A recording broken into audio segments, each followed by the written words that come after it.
In every man's life, there comes a defining moment. It's that moment when you stand before the mirror, look deep into your own eyes, and ask yourself, have I become the man I was meant to be?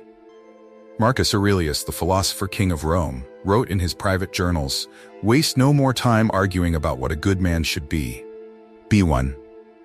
But in today's world of hustle culture and social media noise, where success is measured by LinkedIn connections and Instagram followers, how does a man find and maintain his true north? How does he build something real in a world obsessed with the superficial? Today, I'm sharing 9 golden principles from Stoic philosophy.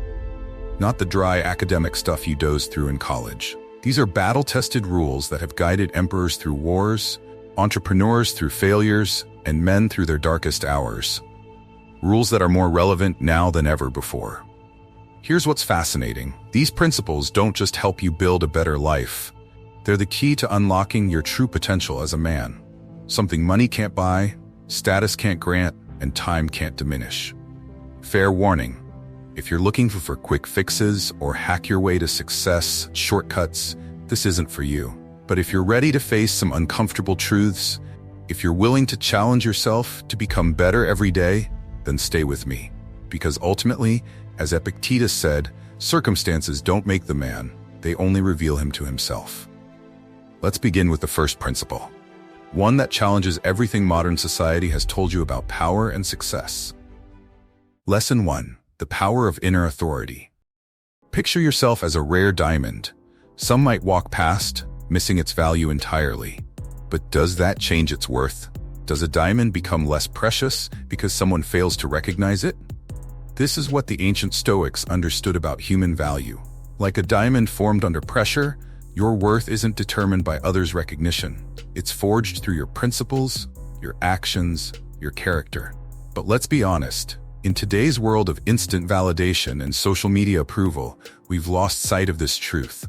We've become like merchants trying to sell ourselves to the highest bidder, constantly seeking external approval. The Stoics had a different approach. They focused on what truly matters: your actions, your principles, your truth. Are you living with integrity? Are you standing by your values? That's where real worth resides. Think about it. When you walk into a room, do you need everyone's approval to know your value? When you face a challenge, does your worth depend on others' validation? Of course not. Your value, like a diamond's worth, is intrinsic. It doesn't increase with praise or decrease with criticism.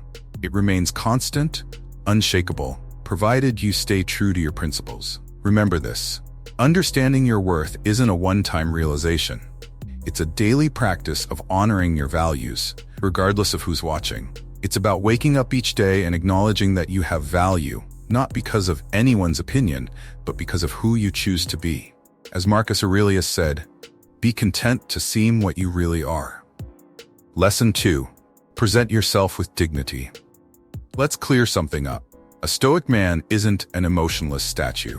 The ancient Stoics weren't about suppressing who you are. They were about presenting your best self with unwavering dignity. Think about 2 types of men in a business meeting.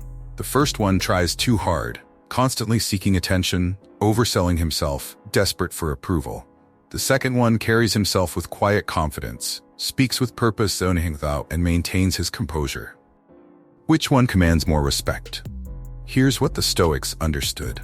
True dignity isn't about the clothes you wear or the car you drive. It's about how you carry yourself. Do you maintain your principles under pressure? Do you speak your truth without needing to shout it? The way you present yourself sets the standard for how others treat you. If you carry yourself with dignity, people notice. If you respect your own time and energy, others will too. It's not about arrogance, it's about quiet confidence. As Epictetus taught, if you want to improve, be content to be seen as ignorant or foolish in externals that don't matter. This means being secure enough to be yourself, regardless of others' judgments. Remember, dignity isn't what you show off, it's what you embody. It's not in your words, but in your silence. Not in your boasts, but in your actions. Present yourself with dignity and watch how the world responds differently. Marcus Aurelius put it perfectly. Be your own master and look at things as a man, as a human being, as a citizen, as a mortal being. Lesson 3. The art of nonverbal power. In a world where everyone's shouting for attention, true power often speaks without words. The Stoics understood something profound. Your presence communicates more than your voice ever could. Consider this: when Julius Caesar entered a room, people felt his presence before he said a word. It wasn't about his title, it was about his composure, his controlled energy, his deliberate movements. That's the power of nonverbal authority. Modern society pushes us to share everything, to be constantly available, to seek immediate validation. But here's what the Stoics knew: power lies in restraint, in the pause before you speak, in the calm you maintain when others lose their composure. Your nonverbal communication is like a silent broadcast of your inner authority. Are you constantly fidgeting in meetings, checking your phone while others speak? Or do you maintain steady eye contact, composed posture, and measured movements? As Seneca noted, silence is a lesson learned from the many sufferings of life. Sometimes your most powerful statement is the one you don't make. Your calm in chaos speaks volumes.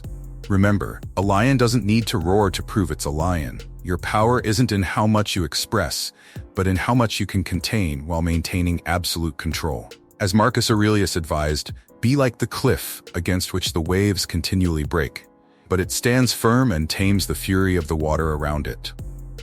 Lesson 4. The power to walk away. Here's a truth most men struggle to accept. Sometimes your greatest power lies not in what you pursue, but in what you're willing to walk away from. Think about Emperor Marcus Aurelius. He had unlimited power, yet he wrote, "The best revenge is not to be like your enemy." He understood that true power isn't about winning every battle.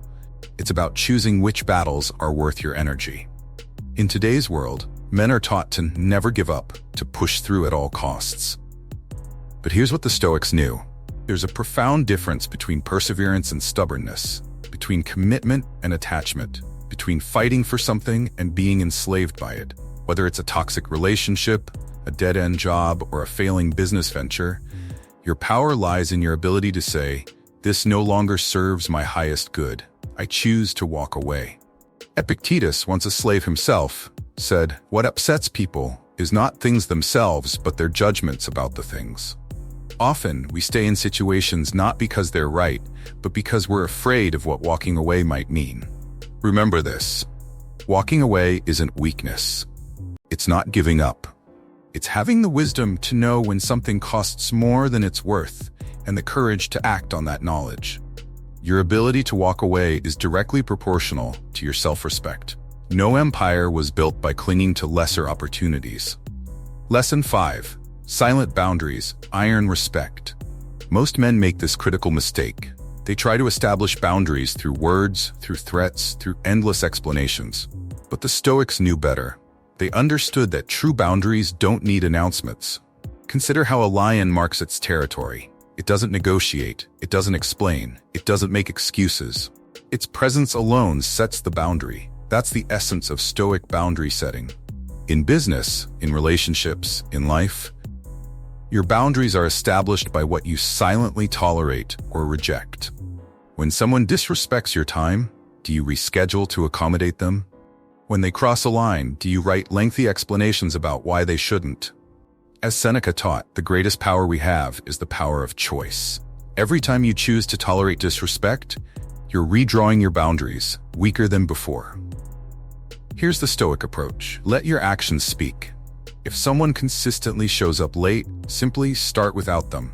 If they disrespect your principles, distance yourself without drama. If they waste your time, invest it elsewhere. This isn't about being harsh. It's about having such clear, unwavering standards that others learn to respect them without being told. Remember, a boundary without consequences is just a suggestion. And as Marcus Aurelius said, accept the things to which fate binds you, and love the people with whom fate brings you together, but do so with all your heart. Lesson 6. The Iron Law of Action. In ancient Rome, there was a saying, acta non verba. Actions, not words. The Stoics understood something that modern men often forget. Words are cheap. Anyone can make promises. Anyone can talk about their dreams. But actions, they reveal everything. Think about the last time someone promised you something. Did their actions align with their words? In this age of personal branding and social media presence, we've become masters of presentation. but often apprentices of action. Here's what Marcus Aurelius knew. Waste no more time arguing about what a good man should be. Be one. Notice he didn't say, talk about being one or plan to be one. Just be one.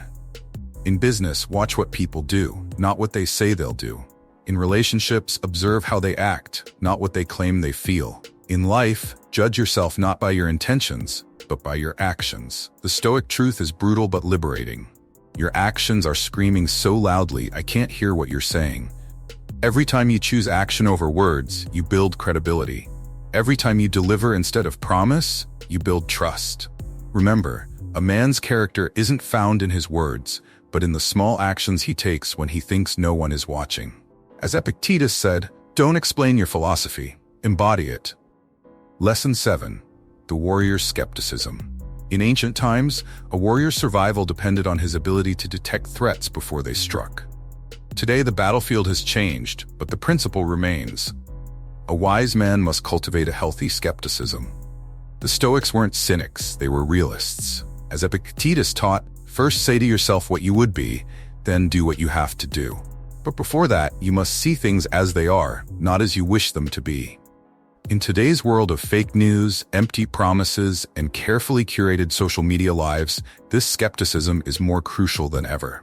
When someone presents an amazing opportunity, when a deal seems too good to be true, when flattery flows too freely, your skepticism is your shield. Marcus Aurelius advised, everything we hear is an opinion, not a fact. Everything we see is a perspective, not the truth. This isn't about becoming paranoid. It's about developing discernment. Watch patterns, not promises. Study actions, not announcements. In business, in relationships, in life, your ability to step back and critically assess situations can save you years of wasted time and energy. Remember, trust should be earned, not given. Your skepticism isn't a flaw. It's the guardian of your time, resources, and peace of mind. Lesson 8. The power of no. In a world obsessed with saying yes, the Stoics understood that a man's true power often lies in his ability to say no. Not with anger, not with fear, but with absolute conviction. Consider this. Every time you say yes to something that doesn't align with your values, you're saying no to your own growth. When Marcus Aurelius was offered endless pleasures as emperor, he often chose simple bread and water instead. Why? Because he understood that every no to distraction was a yes to personal power. Modern society pushes us to be available always, to take every opportunity, to please everyone. But here's the Stoic truth. Your no is a weapon. Use it wisely. When you say no to time wasters, you say yes to productivity. When you say no to toxic relationships, you say yes to peace. When you say no to shortcuts, you say yes to authentic success. As Seneca put it, he who says yes to everything makes himself worth nothing. Your no isn't just a rejection. It's a declaration of your standards, your time's value, your life's direction. Remember, a weak man says yes out of fear. A strong man says no out of wisdom. Your no, delivered with calm confidence, is more powerful than 1,000 hesitant yeses. Lesson 9. Never chase, always command. The final rule might be the hardest to accept, but it's the one that brings all others together. In the words of the Stoics, control what you can, let go of what you can't. And here's the truth. Chasing anything or anyone is beneath your dignity as a man. Think about it. Does a mountain chase the clouds? Does a lion chase respect? The very act of chasing diminishes your power. When you chase approval, opportunities, or relationships, you're telling the world, and yourself, that you're not enough.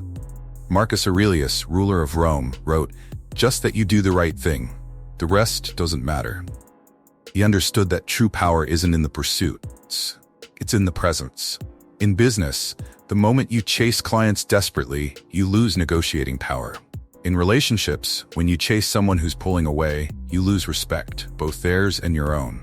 In life, chasing validation only proves you haven't found your center.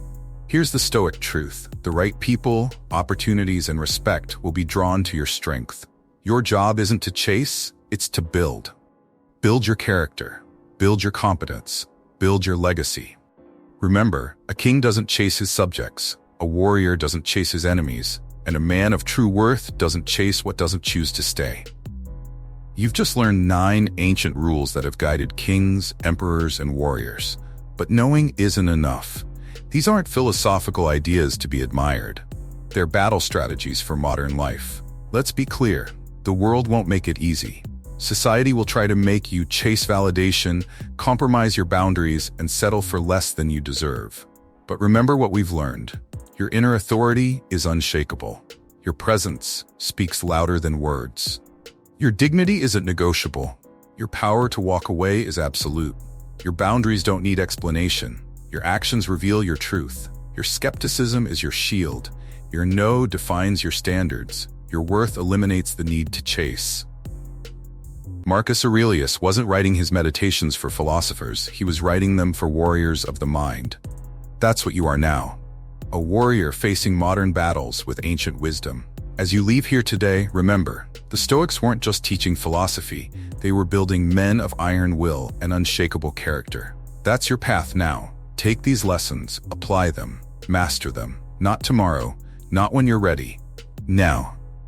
This is the Stoic Golden Rule. Be the man others aspire to become by becoming the man you are meant to be. See you in the next video, brothers.